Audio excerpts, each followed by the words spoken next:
Hello, everybody. We're back. Sorry it's been a little bit. It's been pretty hectic, but we also thought it would be worth just taking a few days to gather ourselves and figure out what we were going to be talking about next now that Falcon and the Winter Soldier is over. So, this is our first non Falcon Winter Soldier episode, Steve. It's exciting. What are we going to be talking about? Well, firstly, I'd like to retract that apology. I apologize, as Conor McGregor famously said, to absolutely nobody for putting our content out when we want to. We'll try to be a little bit more consistent in the future, but sometimes you get what you get with us. So, no need to apologize for doing our own thing. Today, we are going to be talking about the recent Marvel announcement regarding Phase 4 of the Marvel Cinematic Universe. We knew that plenty of these announced or confirmed or updated properties were on the way. Got some new information about a couple of them and got official release dates for almost every single movie in Phase 4, assuming that this is the entirety of it, which with the number of movies on here, I think it is more than enough to make up an entire phase. But some real heavy hitters on this list as I'm looking it up and down that really jump off the page. And I just wanted to ask you firstly, Justin, what is the most exciting project for you personally that Marvel's putting out here by, this time in 2 years? Right now, as I'm looking at the list of movies, for today's episode, we're going to focus more on the movies. In the next episode, we're going to switch and look more at the TV shows they've announced for Phase 4. So right now, looking at the movies, honestly, the thing I'm the most excited for is Spider-Man 3. There's been so much conversation about it and so much hype. The talks of Tobey Maguire coming back, I don't know if those are real or not. I'm pretty sure they're real. And the potential of Andrew Garfield or Electro coming back. Not that I'm necessarily excited about Electro specifically, but just the fact that it seems like they're going to be opening the multiverse, which is something they've said so many times. Like they said that with Far From Home, and they said that with Wanda Vision. Neither of those things ended up going into the multiverse. And Spider-Man 3 is the last movie coming out before Doctor Strange in the Multiverse of Madness. So even though my hopes have gotten raised and dashed time and again with this whole multiverse idea, it seems as if Spider-Man 3 is, in theory at least, from what we've heard, when that's going to actually happen. I'm excited about all of them. I think some of them more so than others, which we'll get into. But right now, Spider-Man 3 is the one that I'm most looking forward to. What about you?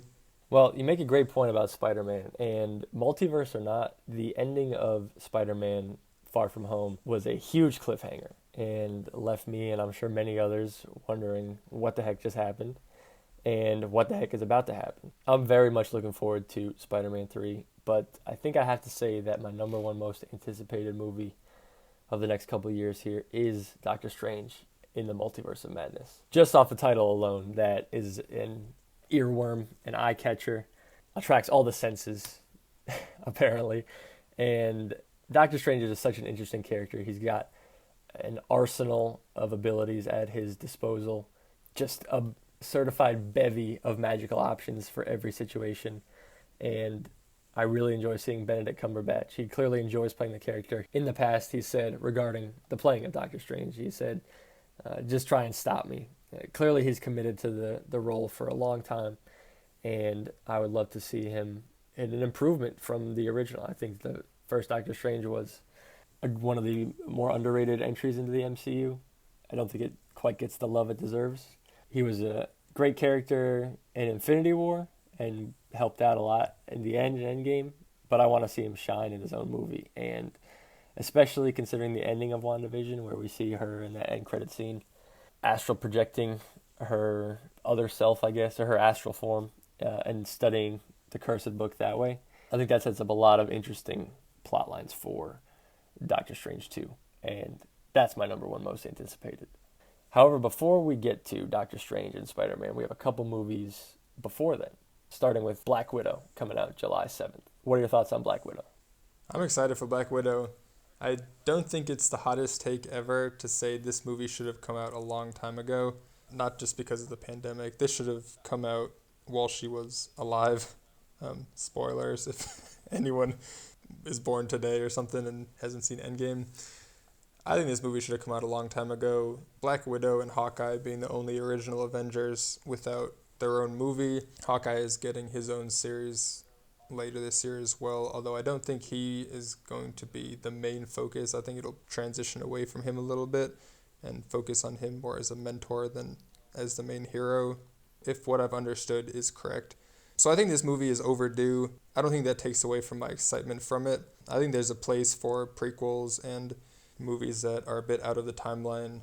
I didn't love Captain Marvel, but that was one that my issues with it had nothing to do with the fact that it was placed well in the past. So I don't think it's an issue for the movie that it will take place in the past. And I think it'll be exciting to see Scarlett Johansson as Black Widow again. I think she's great and perfect for the role. And she's someone that has been exciting. And she kind of just runs around and gets overshadowed by everyone else in the movies, other than being kind of a moral pointer for a lot of the people, for the other Avengers, excuse me. But her abilities often get overshadowed, or they just make her have unrealistic scenes where she's going toe-to-toe with people she has no business going toe-to-toe with. And so I think having her in her own movie where she can shine doing what she's good at, the whole spy thing and hand-to-hand combat in a more grounded sense with no super magical or superhuman or alien beings to compete with, I think that's the perfect spot for her to be in.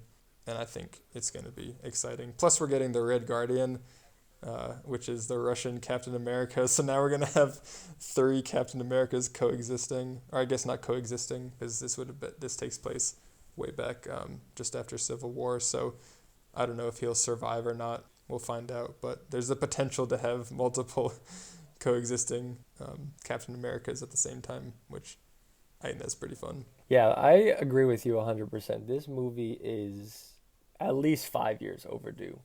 Black Widow, as a member of the founding Avengers team, certainly deserves her time in the spotlight well before this. I mean, this will be her 8th appearance in the MCU. She definitely deserved to have this movie come out much earlier. Now, I'll agree with you that the movie just taking place in the past does not lower my excitement level, but to having it take place when she was alive does lower my expectations a little for this movie. We've kind of seen her completed character arc, and I'm sure that this movie will offer a more in-depth look at Natasha and see another side of her that maybe we haven't yet. At worst, it'll just be a very entertaining spy thriller. Marvel is known to kind of genre jump, even though they have their standard formula they kind of apply to everything. You know, Doctor Strange 2 is rumored to be more of a horror movie. You know, Winter Soldier is a pure spy action thriller. Guardians 1 is a comedy. So, you know, they're not doing every single genre out there, but they're mixing it up a little, and I would love to see another spy thriller entry into the MCU. I did just watch Winter Soldier recently, so it's fresh in my mind, but the action in that movie is just stellar, and I'm sure we'll get more of that in Black Widow. But yes, I do think that having the movie take place prior to her death is not ideal. I get the feeling that at the end of this movie, I'm going to feel like I wish that I had seen it before watching her die, so we could get this more in-depth backstory on her prior.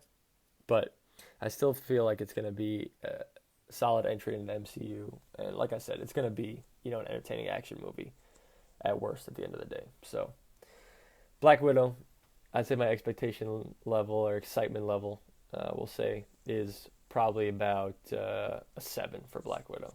But had this come out 5 years ago, it would have been a 9 or a 10. Yeah, I think I agree. It's around a 7 for me too. I'm reserving my 9s and 10s for the things that I am absolutely dying going to see midnight premiere. And I don't think this is quite that for me. 10s I'm reserving for Endgame Infinity War level excitement, which, I mean, those are ones that only come around every decade. Although, I guess they were twice within 1 year. But 9s, I'm saying ones where I'm for sure hitting the premiere midnight. And then 8s and 7s are very, very excited, but not quite at that level. So I think Black Widow is probably a 7, 7.5 for me. I'll see it. It'll be awesome. I don't think I would pay the Disney Plus premiere access. I think I'll go and see it in theaters. But yeah, Black Widow. It'll be good to see her again, and it'll be interesting to see what characters are left over from that will tie in to the MCU moving forward, because I cannot imagine that it's a totally self-contained movie. I'm sure there are characters from it that will survive and live to pop up in another MCU franchise down the line, even if it's not Black Widow, or the Black Widow that we know at least.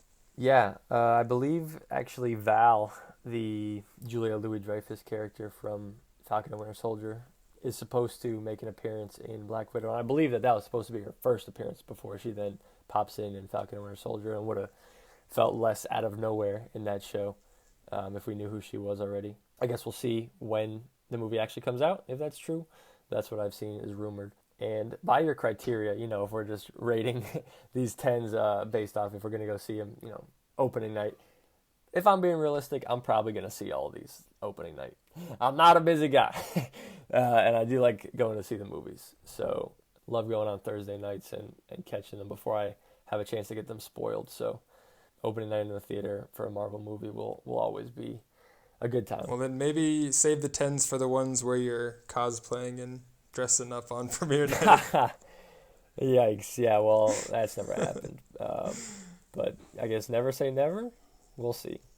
The next movie that we have up on the slate here is Shang-Chi and the Legend of the Ten Rings, premiering September 3rd. Now, there have been a couple trailers for this out at this point, and I have not seen any. Me neither. I do not plan on seeing it. I haven't seen any for Black Widow as well, to be fair. Yes, I forgot to mention that. I feel like we've mentioned this a few times, but for the people who maybe have missed it or don't remember, you and I don't really watch trailers. For me, it started probably, what year was it? It was 17, I believe. The Spider-Man Homecoming came out. And the scene where he's on the ferry and it ends up breaking in half and he ends up holding them together with his webs. I had that scene ruined from me in the trailer. No, maybe not ruined, but that end shot, from the moment he steps on the ferry, I knew that's how it was going to end up, and it kind of took away from the anticipation of the scene, knowing the majority of what was about to happen, and ruining a great shot by seeing it on, a tiny phone screen when I watched the trailer for the first time. So, since then, for movies that I want to go see, I skip the trailers. You don't have to draw me in. I don't need to know anything else if I'm already going to go see it. I want to have a fresh experience in the theater. I'll still watch trailers from time to time for movies that I either don't care about getting spoiled or am on the fence about seeing. Actually, today, as we're recording this, the Venom 2, There Will Be Carnage trailer just came out, so maybe I'll have to check that out. I don't really care about Venom, so we'll see if I watch that later. But all this to say, we haven't seen any promotional material on any of these. Now, as part of this announcement, they put together a few cuts of trailers for the Loki TV show, as well as spots for Black Widow, Shang-Chi, What If, and Eternals got their first look as well. And I skipped right past all that to just see the movie title announcements. It was difficult, but it'll be worth it when these movies finally come out. So the only thing that I know going into Shang-Chi and the Legend of the Ten Rings, I know nothing about Shang-Chi. The only thing I know about the Ten Rings at this point in the MCU is that the Mandarin is out there. I don't know if you've seen this, and I don't know how many people listening have seen this or even know if it exists.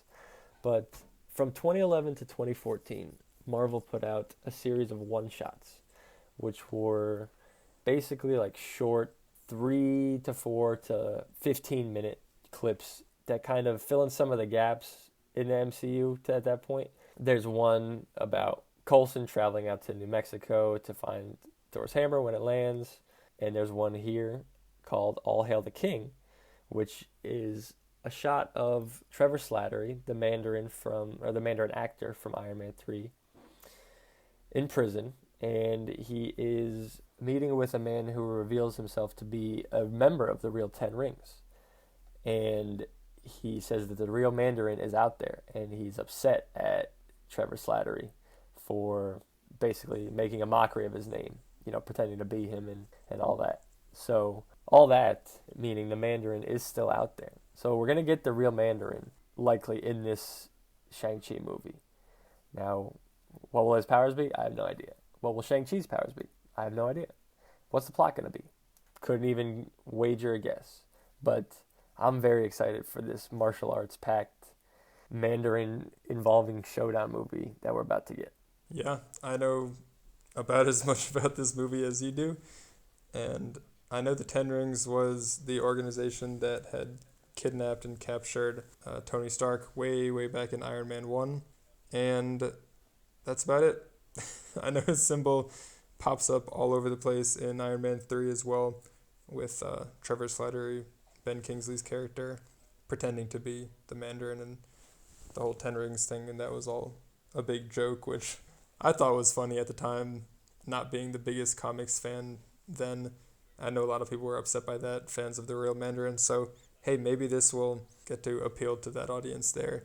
Um, I'm excited to have one that I know literally nothing about, though, because the last one for me that I knew nothing about heading into it was the Guardians of the Galaxy, and we know how that turned out. I'm not necessarily saying that Shang-Chi is going to be as good as Guardians of the Galaxy.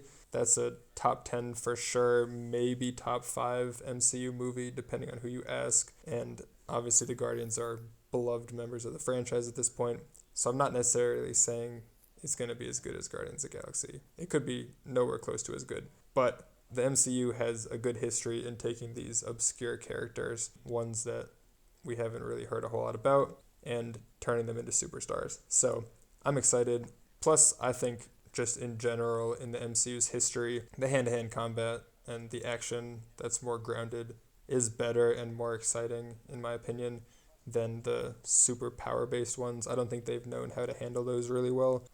A lot of lights, other than Doctor Strange, he does some really cool things, but most of the really super-powered people end up just punching each other really far or shooting lights at each other. And so I think a martial arts movie with a lot of hand-to-hand combat, which I'm expecting from a martial arts movie, is just going to be more good action. And after seeing so much of it in Falcon and the Winter Soldier, I'm excited to see more. So I would give Shang-Chi probably about a 7 as well. I think I'm about as excited for it as I am Black Widow, although I might get more so as it gets closer and I inevitably see some of the promotional material on accident. Yeah, I'd say this is probably about a 7.5. I give it a little bump over Black Widow just because it's a new character that we haven't met before. That's, I'm assuming he's going to impact the world moving forward. While Black Widow, her legacy will live on, but I can't see this movie having too much of an impact on the main storyline as things progress here. So I give Shang-Chi a little bit of a bump over Black Widow in that regard, but again, still very excited for both. Following Shang-Chi, we have Eternals, premiering November 5th. Now, tell me what you know about Eternals.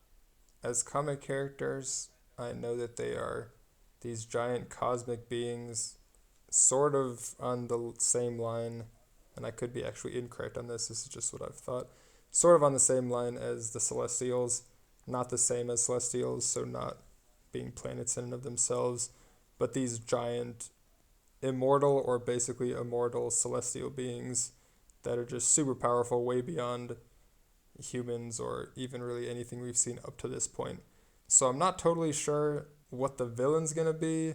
I know that there are villains of immense magnitude as well. I'm not sure what the plot will be or how they'll tie into the regular MCU without totally just destroying the power level of all of the heroes that we know up till now. But I know it's a gigantic cast. There's like 10 or 11 Eternals that are announced already. And yeah, it's the first, other than Guardians of the Galaxy, it's the first like big ensemble movie that's getting put out that's not based off of a whole bunch of characters from separate movies all coming together. Just a whole team getting introduced at once. I know there had been the Inhumans had been a announced movie way, way back that never ended up coming to fruition. It ended up being a really short-lived, not very well-received TV show instead of a movie. So since that was canceled, it's really the first since the Guardians to be a whole team getting introduced together at the same time. So I think that's exciting. I definitely am less excited for this one than I am for Black Widow or Shang-Chi, just because I'm with that many characters, I don't expect them to necessarily all be fleshed out very well. And I also am curious just with the total power level and inhumanity of all these characters. I don't know how we will really relate to them or what their conflict struggle will look like or how they won't just come in and render all of the other Avengers useless.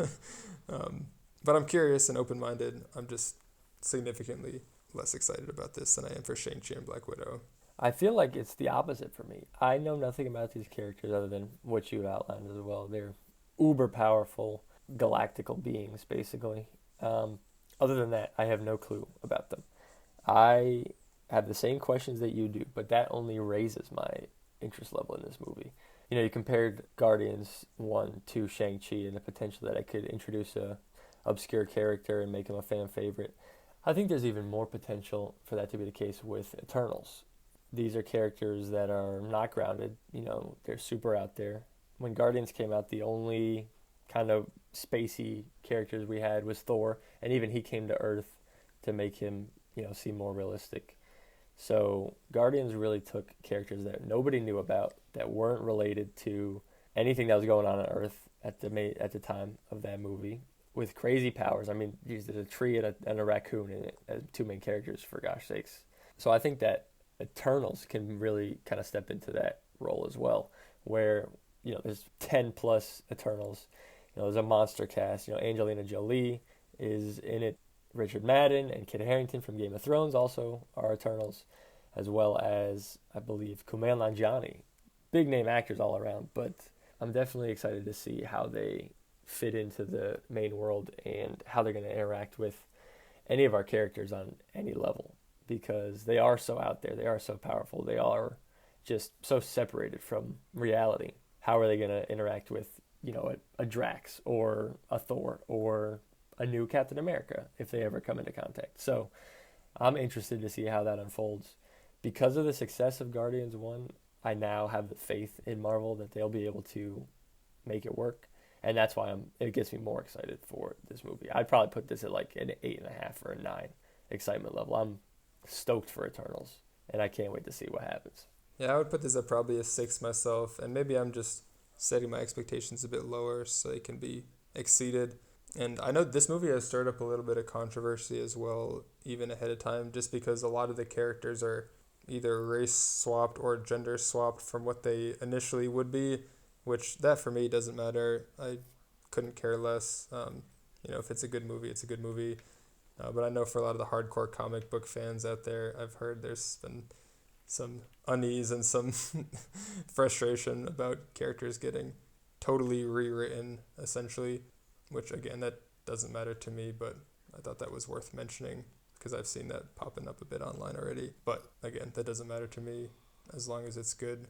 You know, the MCU has been totally rewriting characters from the comics all over the place. I mean, the Flag Smashers was a terrorist organization, or don't call them terrorists, excuse me, was an evil organization in Falcon and the Winter Soldier. In the comics, the Flag Smasher is an individual supervillain, and so totally rewritten to be this big organization. So I'm just excited to see what they do with it, but I think less so than I am for Shang-Chi or Black Widow, or for a lot of the other ones, to be honest.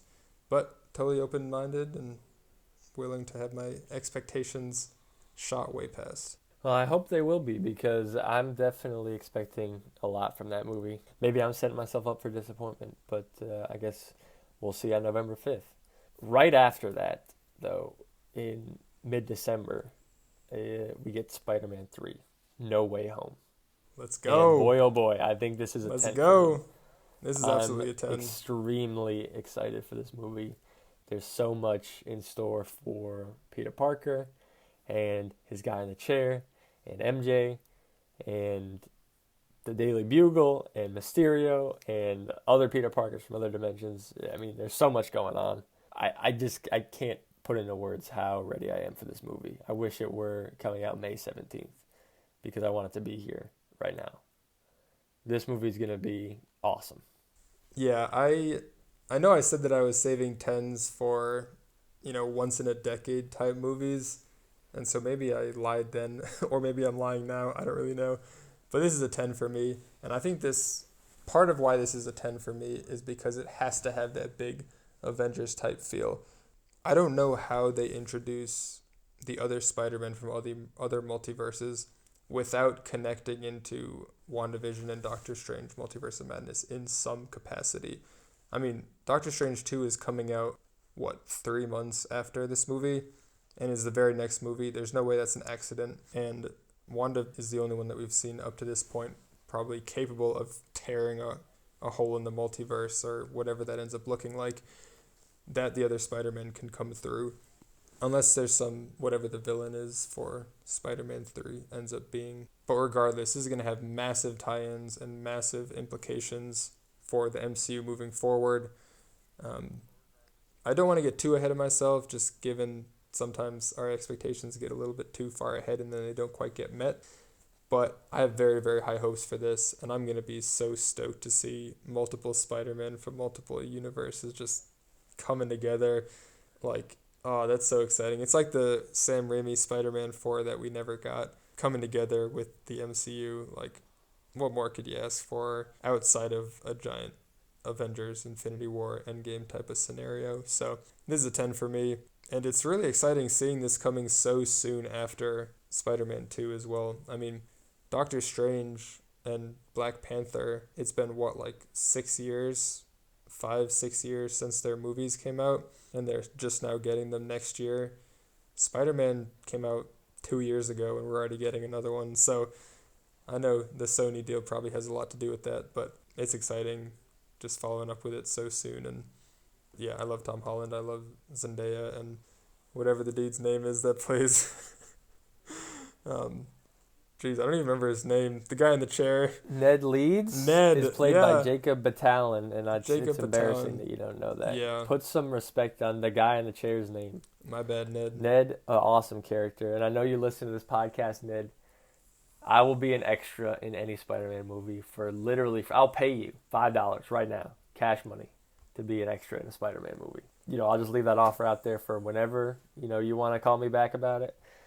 But hey, no pressure. Can't believe I forgot that. Although, to be fair, it is 1:00 in the morning as I'm recording right now. Yeah, that's all right. So you got I think I got to pass on logistical strain here that forces us to record at some interesting hours for one of us. But we do it for you guys, the fans. Yes, all for our fan. Hi, Mom. So yes, Spider-Man 3. I might have to say it's a 9.9. I might have to bump it down 0.1.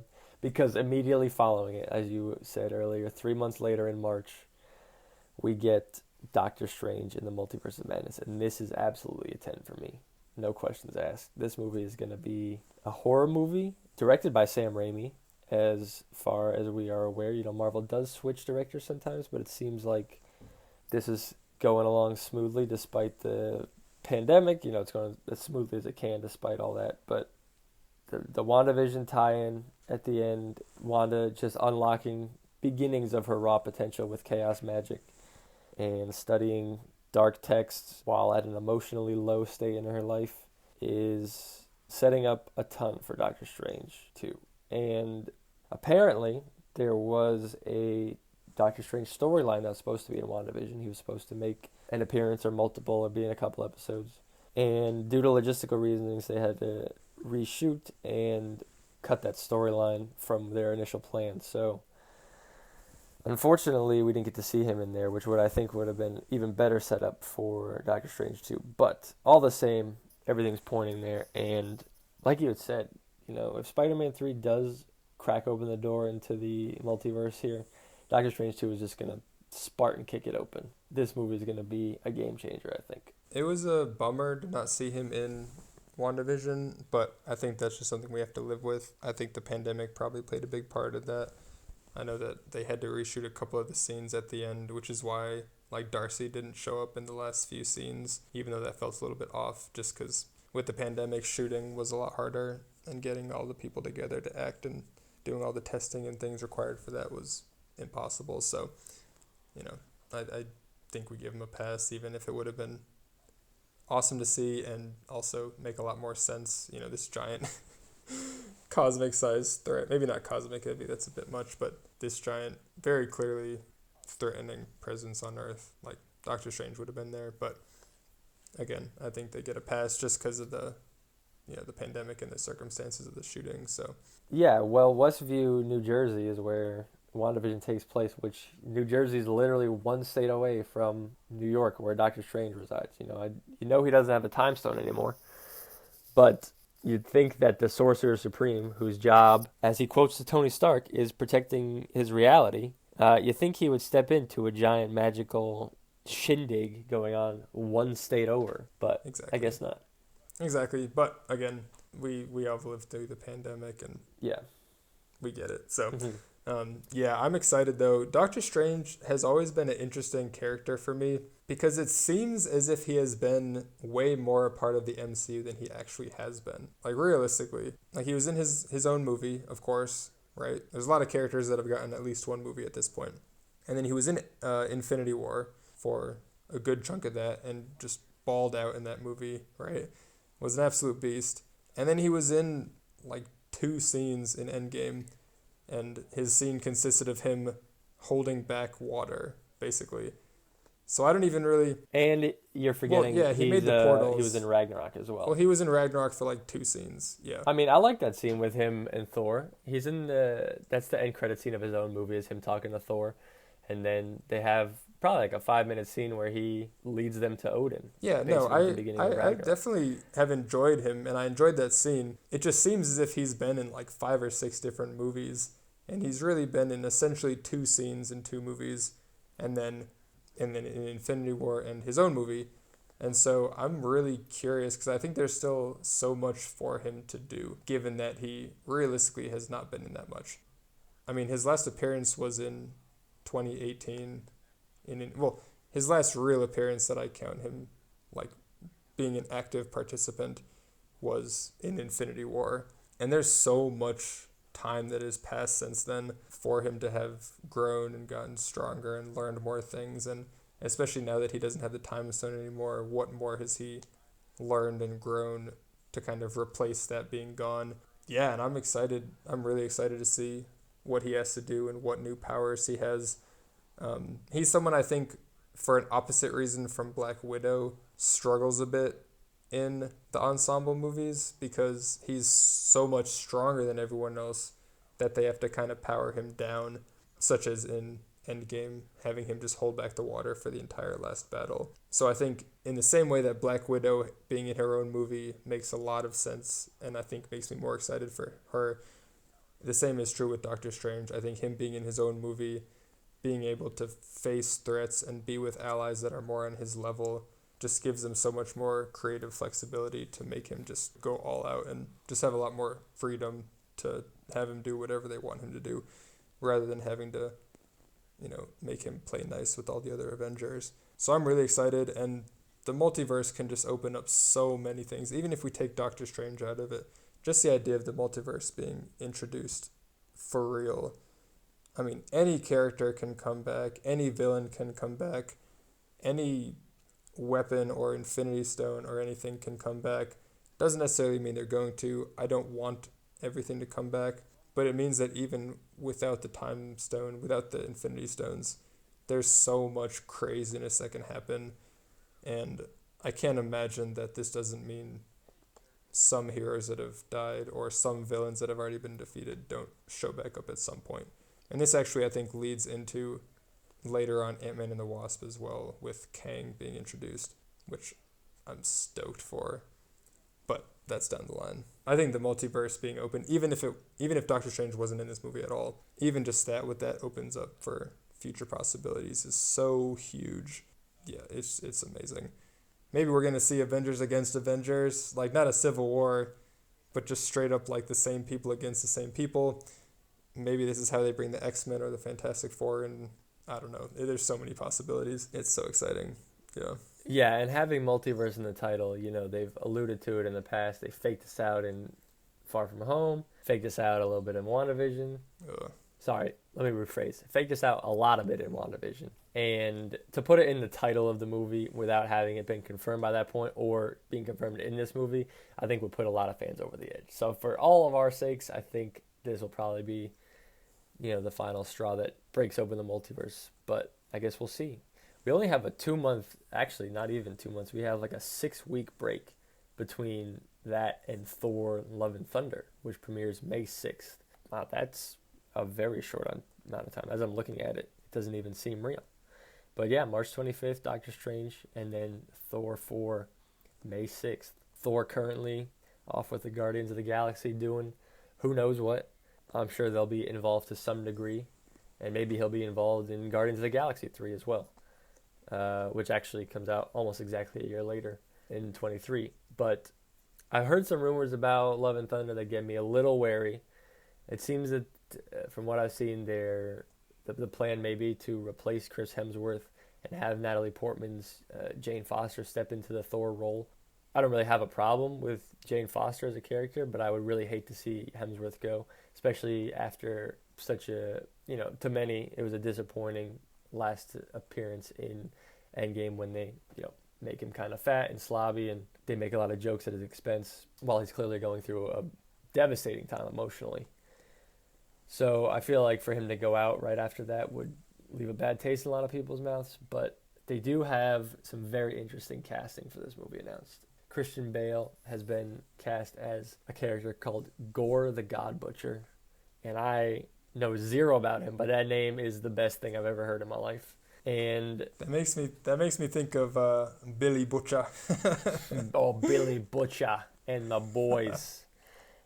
Great show, by the way. Great show. Can't wait for season 3 of that coming late this year or beginning of next year. But yeah, Love and Thunder has also cast Russell Crowe to play Zeus. I guess with a character called the God Butcher, you gotta butcher some gods. So maybe we'll see Zeus only in here for one movie. It seems to me like you would not bring on a big name actor like Russell Crowe for just one movie. The Greek gods do exist in Marvel lore as they do in DC. We had Wonder Woman defeat Ares in her own movie. But Zeus and Hercules are pretty big characters in Marvel lore. Hercules especially, I think, could be a really interesting character to put alongside Thor. Maybe you portray him as the kind of Thor before he had all this trauma or got wise up, basically. And, Thor maybe gets a look at what he was like before all the humbling. I'd love to see, Zeus and Hercules stick around and, have more godly adventures with Thor, if that's the way this movie's going to go. But with all these factors coming into play, I think this movie's going to be something. Taika Waititi's back directing again, so it's going to be funny and clever throughout. So I put this at a 9 as well. Not quite as excited for Love and Thunder as I am for Spider-Man 3 or Doctor Strange 2, but this movie has a lot of pieces that on their own intrigue me and together definitely have my interest. Yeah, it'll be exciting to see Christian Bale in, I'm assuming he'll be the villain. I guess it's not technically confirmed, but just given the name, sounds exactly like a villain. And I'm excited to see Taika Waititi again directing. I don't necessarily agree with what you had said about Zeus and Russell Crowe, the MCU not hiring such a big name actor just for one movie. They've done that before. I mean, they had Kurt Russell in for just one movie. They had Robert Redford in for just one movie. I don't think that necessarily means that he's going to survive and continue on. I think having Zeus in the MCU moving forward would be really cool. Regardless, I'm excited to see that and just see more crazy, wacky stuff as well. I am a little bit intrigued to see how this will tie in. I know that Guardians 3 was initially supposed to come out before this, but because of the whole situation where Disney fired James Gunn over some questionable tweets he had made and then canceled the movie, or at least was looking for a new director, but ended up rehiring him, that obviously pushed the date way back and pushed it after Thor. Because clearly at the end of Endgame, it was leading more a Guardians of the Galaxy direction than it was a Thor 4 direction. So I'm kind of curious to see how the timeline will work out for that, since Thor is with the Guardians, and, now Thor 4 is coming out before Guardians 3. Are they kind of going to do a circle around? Or, I don't know what that's going to look like exactly, but I think that's pretty easily or quickly correctable. Or maybe they'll just have them, take place simultaneously, technically, in the timeline, even if the movie comes out a year later. But yeah, I think what you had said about Jane strikes home for me too. Like, they've said that she's going to be the female Thor, right? I hope that that's in her, like, coming alongside of Chris Hemsworth Thor type of scenario, rather than her replacing him. I mean, if there's a way to get Mjolnir back and she can get the powers from Mjolnir, then, he gets to keep Stormbreaker. There's a scenario where that exists. Although even that doesn't make a whole lot of sense to me, because in Ragnarok we learn that powers were never given to Thor by the hammer. They just helped him focus them, but the power was all from him. So, like, even the hammer going to her wouldn't give her any powers based on the MCU's own logic. So I don't know how that's going to end up happening, and I hope that we see Thor return to form. I definitely was one of the people that the first time I watched Endgame thought it was hilarious what they did with him, and the more and more I've watched it, the more I've disliked it. I think Thor's at his best when he's kicking ass and cracking jokes, and he was doing one of those things in that movie. And it totally makes sense for him to reach a breaking point after all of the death in his family and everything. Everyone he's ever loved being wiped out. But I don't know, I think he's just at his best when he's the strongest one out there. And I hope to see him return to that. So I think Jane, I have no problem with her getting powers or anything. One thing that I am not terribly excited about is just the idea of her becoming, quote, a female Thor. Like, his name is Thor. Like, Thor's not a title. Like, she would just be powered Jane Foster. Like, I don't necessarily love the idea of all these, like, new characters just taking over the old characters. Like, I think for Sam Wilson, it makes total sense for him to become Captain America, right? For him to take on the mantle. I don't necessarily think that every one of the main Avengers has to be replaced. I think maybe there might be a new Black Widow after the Black Widow movie. I think that there might be a new Thor after the Thor movie if she ends up taking that. Ironheart is a new show that's coming out, right? There's a She-Hulk, which I know isn't technically the same thing. Like, one of the great things about the Marvel universe is there are so many characters to pull from. Like, I don't know, at a certain point it kind of cheapens it a little bit for me if they just go and take on the mantle of, like, if every single one takes on the mantle of someone that already existed. It's like there's plenty of space for new heroes, there's plenty of space for new powers and abilities. And I know they're in the comics, but most of the comics like that are pretty recent. Let it be lightning powered Jane Foster. That's awesome, right? Like, that can totally exist on her own. Especially because Thor is not even a title. Like, Thor is his name. That doesn't, I don't know. So that's far from a deal breaker for me. Like, I'm excited for Thor Love and Thunder. I think Taika Waititi's a great director, and I think he totally saved Thor as a character with Ragnarok after his first two movies being not very good. I have full trust in him as a director, and I know Chris Hemsworth has said he wants to play Thor as long as he can, and he's willing to play for another 10 years.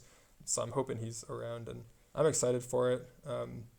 Although I think my hesitations with what they'll do with Jane, and then also how they'll just tie the Guardians into that after kind of the behind the scenes ups and downs that have happened. So I think I'm less excited for this one than I am for a couple of the other ones. I'd probably give it like a 6.5. Maybe that's a little bit lower than I'm actually feeling, but I think I'm hesitantly excited for this one.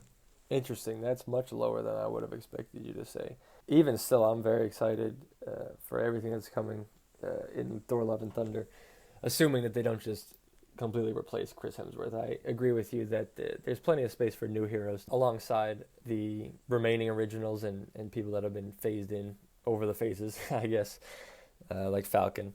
But yeah, just because, Infinity War and Endgame are over does not mean that every character who was in the first three phases needs to get replaced by an upgraded version or just different version of them in the future. Like, Marvel has proven that they can introduce new characters that they can make people love that nobody really knows about, and they don't have to rely just on the big names only. So I hope that they can introduce some new characters down the line here instead of just replacing the old ones.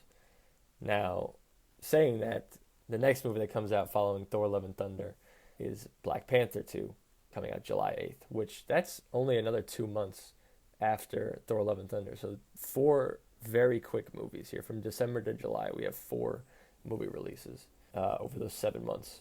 And Black Panther 2 obviously has the unfortunate task of figuring out what to do with T'Challa. Chadwick Boseman obviously, unfortunately, passed away after a years-long battle with cancer.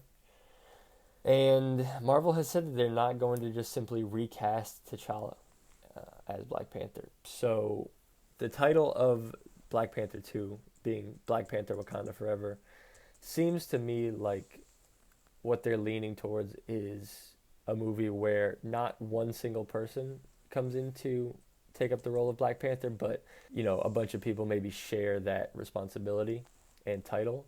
I could see M'Baku, Shuri, Okoye, Nakia, even Ramonda, his mom. I could see everybody getting in on being partly Black Panther, and maybe they have a sort of like We Are Black Panther movie. I would also just love to see, if they don't go that way, I would like to see M'Baku just take up the reins and take up the mantle as Black Panther. I think he'd be the logical choice. Shuri, I think a lot of people want, which I could see that happening as well, but she's shown that she doesn't have a ton of combat experience, as well as she's far more valuable as like the second smartest person in the planet right now, maybe even the first, depending on where you want to put Hank Pym. He did, solve time travel, but, Shuri has just invented infinite things with vibranium and was the only one who knew how to rewrite Vision to save him in Infinity War, even though she didn't end up having time to do it. But I think she'd be so much more valuable as basically the Q character compared to James Bond. Ends up suiting up all the Black Panthers. It gives them crazy tech. I think that's her role. And I would love to see M'Baku take up the Black Panther title, role, powers, all the above on his lonesome. But I think based on the subtitle of this movie, it's going to be more of another ensemble feature here. Yeah, I hadn't even thought about that as a possibility, the idea of multiple people simultaneously taking up the mantle of Black Panther. I think that'd be pretty cool. For some reason, I envisioned that as being like the end of Shazam. Spoiler for Shazam, when they just all turn into Shazam. I'm imagining one scenario where everyone has a slightly different Black Panther costume, and there's 5 or 6 of them fighting out there at once. But yeah, I agree with you. If that's not the scenario, I think it has to be M'Baku. Like you said, Shuri is much more valuable behind the lines, doing tech things, doing cool long distance repairs or sending out new weapons or, strategy, whatever. She's far more valuable as that, especially because she, has been able to handle herself on the battlefield. Like, clearly she hasn't gotten killed yet, even against the few battles she's been in. But she really just has this little hand cannon that goes pew pew. Like, she hasn't even thrown a punch, I don't think, in any of the movies that I remember at least. And obviously the Black Panther gets to drink that potion that makes him super strong and all that. So it's not like it would be just her as is going into combat. But it also doesn't make a whole lot of sense for anyone other than M'Baku to be the Black Panther, just because Wakanda's been shown to be like a kingdom, right? And the Black Panther is not just the person in the costume. The Black Panther is the king of Wakanda, which is part of why the trials for who the next king's going to be were such a big deal in Black Panther. The king is the Black Panther is the king. And so obviously they've shown a bit of flexibility on that because they gave T'Challa the potion, even though Killmonger had beat him, although technically they said, as you can see, I'm not dead. But, that means if it's going to be a king, it has to be a dude, and it has to be the best dude in combat because I don't think T'Challa has any successors. So M'Baku almost beat T'Challa in the battle one-on-one, and so he clearly is the next best for it. And so based on the internal rules they've already set for Wakanda, it wouldn't make a whole lot of sense for anybody other than him to be the next Black Panther if it's just one person. Although we have seen Wakanda change culturally, obviously they're opening up to the world and all that, so it's not as if they can't change in order for maybe someone else to take it up, Okoye or whoever. But I think they'd have to explain that pretty well within the movie in order for me to buy it. So I think M'Baku would be great. I think he's had a great arc, even in the limited screen time he's gotten so far. But yeah, I'm excited, especially because we don't really know anything about the villain or really anything about this movie at all, except that they have to somehow replace Chadwick Boseman. I'm excited for it, especially to see what they do with that. And I think I'll be more excited as more information comes out.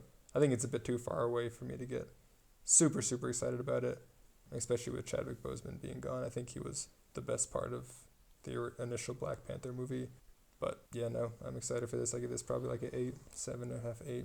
Yeah, I give this about an 8.5, 8.5. I agree with you that there's a lot to look forward to here, but also, just missing Chadwick Boseman. I mean, he was the heart and soul of the first movie, and a stellar addition in Civil War and Infinity War, and he made a brief appearance in Endgame as well. But yeah, going to be sorely missed, and I do not envy the writers who have to work around this at all, because it's going to be very tough losing a character and a person that was so well loved and was such a talent and made such a mark on the universe that he was a part of. So going to be tough, but I'm still excited for Black Panther 2, Wakanda Forever, in July of 22.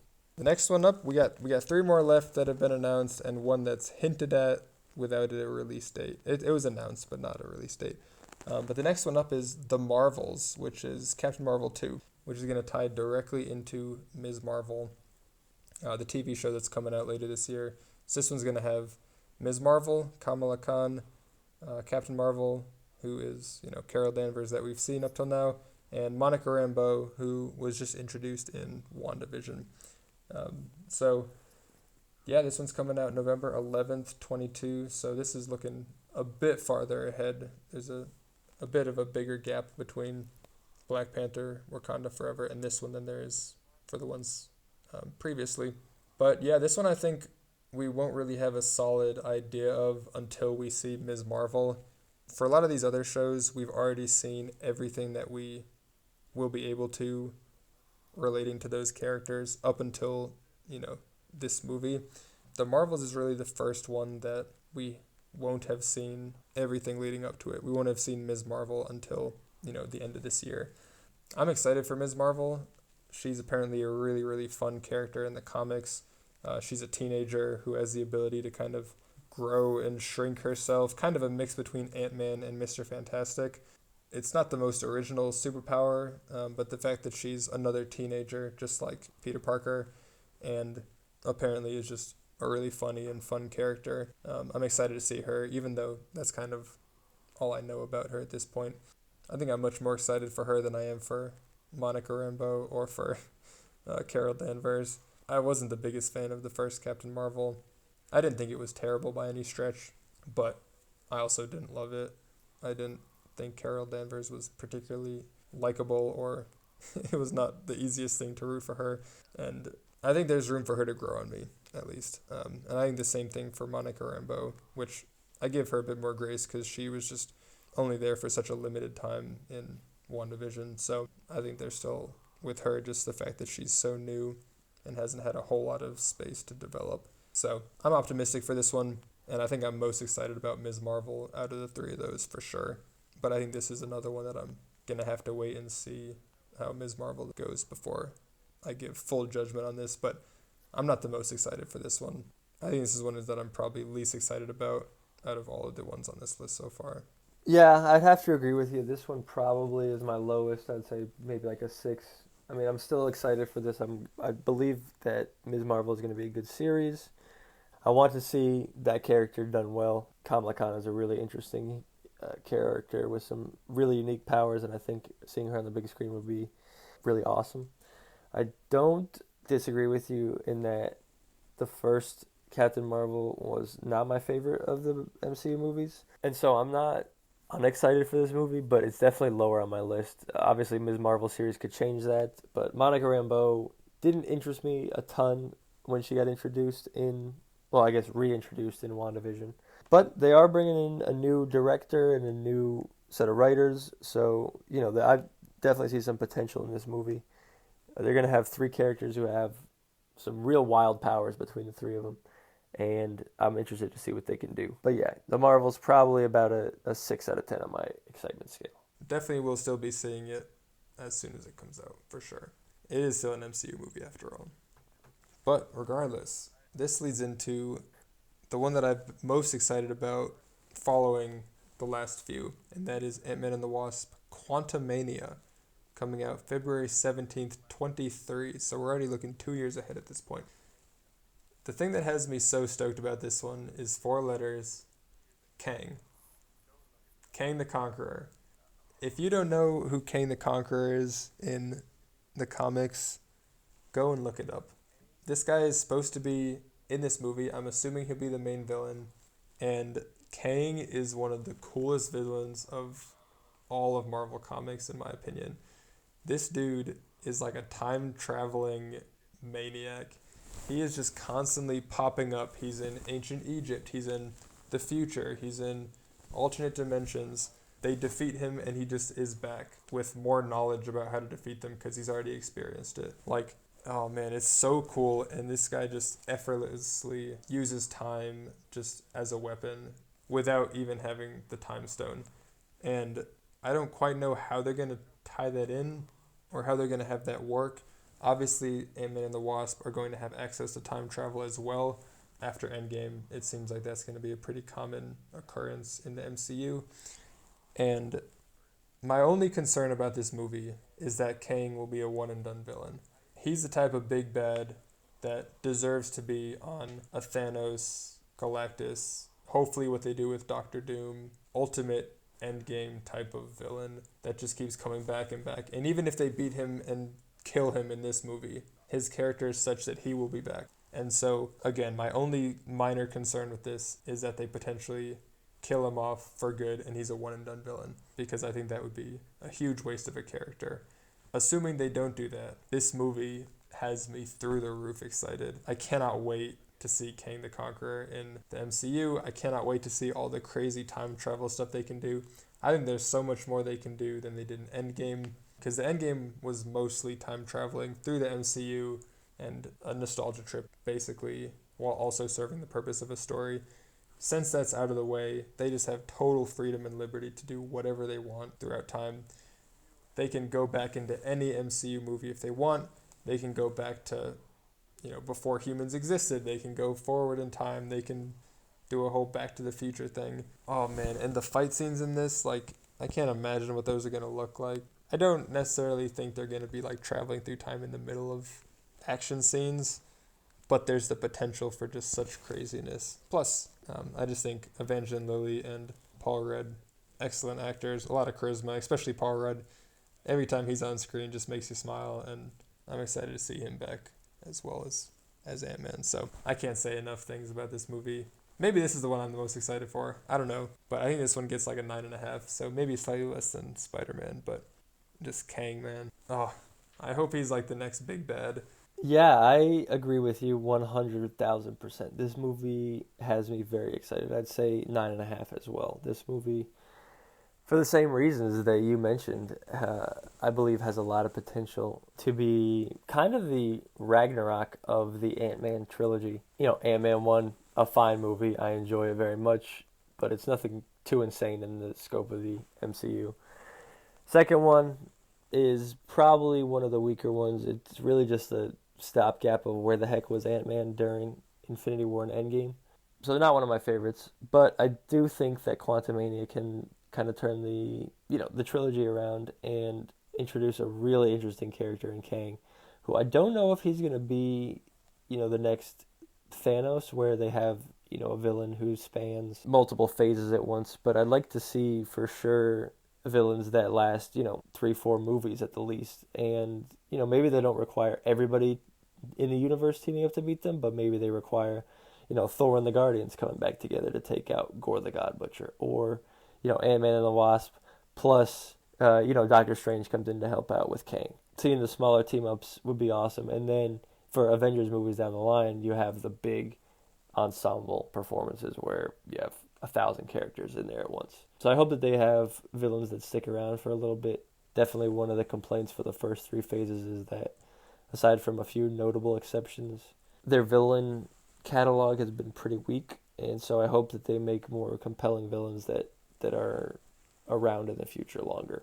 But Ant-Man and the Wasp: Quantumania, definitely a 9.5 for me on the excitement scale.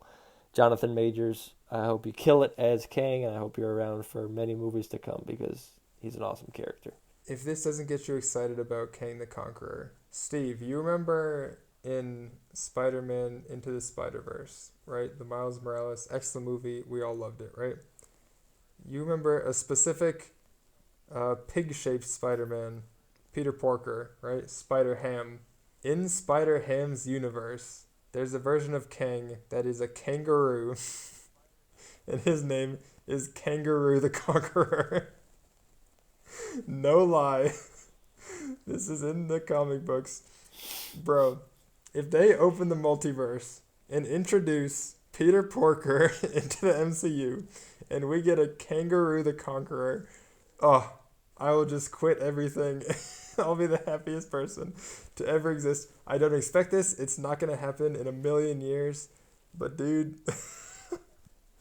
if they bring Spider-Verse into the MCU through the multiverse and we get a Kangaroo the Conqueror, man, I'll die a happy man.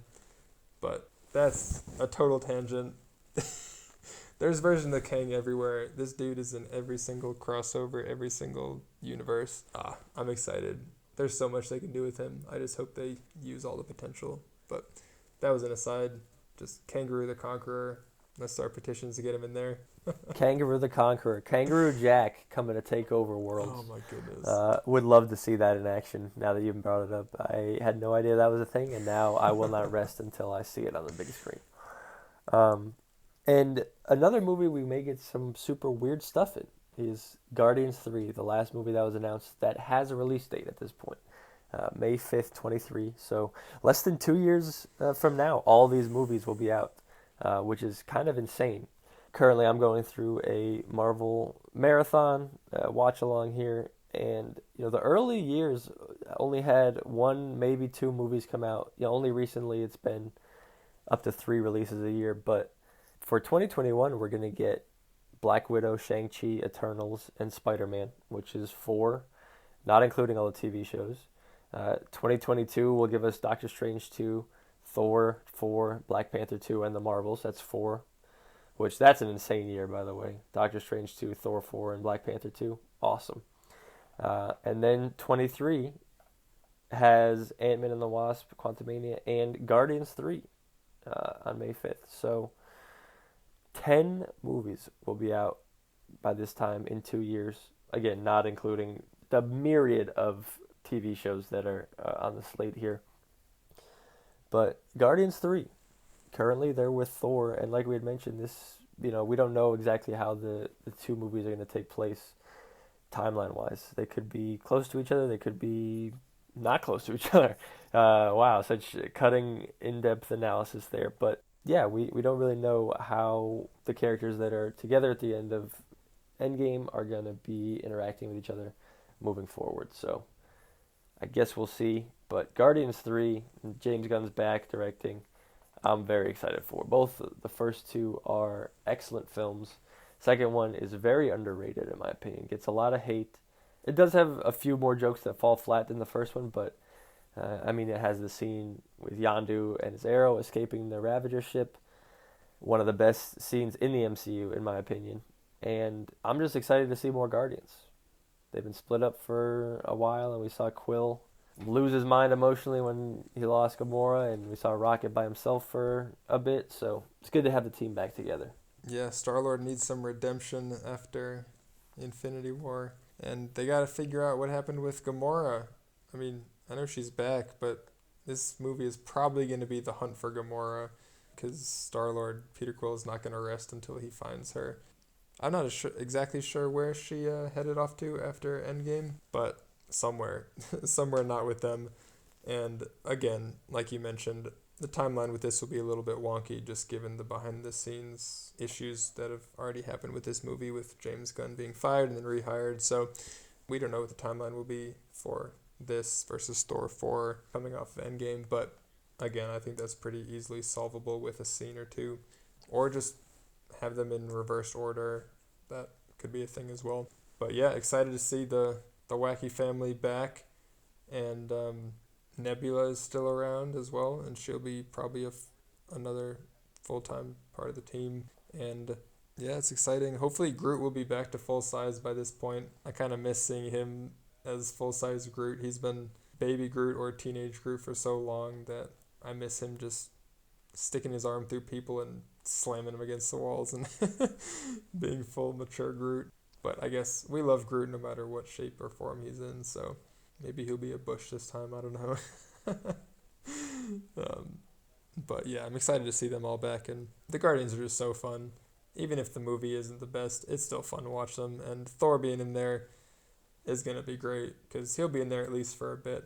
I hope that he's just with them for good. I think he's still very much capable of carrying his own movie, but I also think he works super well in the wacky outer space hijinks type of thing that they're doing. And yeah, I'm excited for this movie. So I'm giving this one probably an 8.5 or so, just because we don't really know anything about it other than it's the Guardians and they're probably looking for Gamora. So yeah, I think I'll be more and more excited for it as it comes out. I just find it a bit hard to be that excited about something that's still 2 years away. But I give it a solid 8. Yeah, I'd give it about that as well. Compared to my other ratings, it seems low, but I guess I'm just excited for all these projects coming up. And I have to disagree with you that you can't get too excited about a project that's multiple years away. Because the actual last thing that was announced here, and it's the only one without a release date, is the Fantastic Four movie. And that is a 12 out of 10 for me. That's true. A 100 out of 10 for me. Fantastic Four is awesome, and it's a shame that all their movies so far have been absolute butt cheeks. There's just no nice way to put it. I mean, all 3 Fantastic Four movies that have come out have been cinematic garbage from start to finish. And I know that the most recent one, Fanforstic, as it says in the name, had a lot of production issues and a lot of studio clashes with the creative team. Director didn't really get to fulfill his vision, similar to the Justice League that came out a couple years ago, and we just had the Snyder Cut released.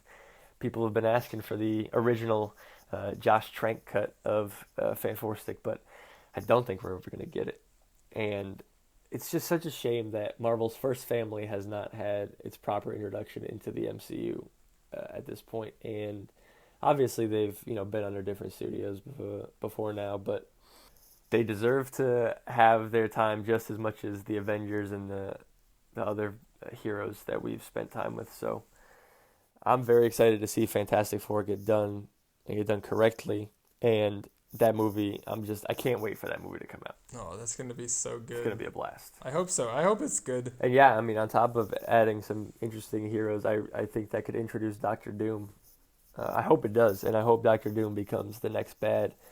Sort of like Kang, or I think Doom could even be, a multi-phase level threat if done correctly. So definitely don't want to see him be a one-and-done villain either. And so I think Fantastic Four has a lot of potential coming up in the future. And that's actually probably the one I'm most excited about. But it is 2+ years off. It doesn't even have a release date. So with Guardians being middle of 23, we can expect probably at least one more by the end of that year. So Fantastic Four at some point in 23, but we don't really know anything other than speculation at this point. So that was the last thing that was announced by Marvel Studios last week as far as movies go.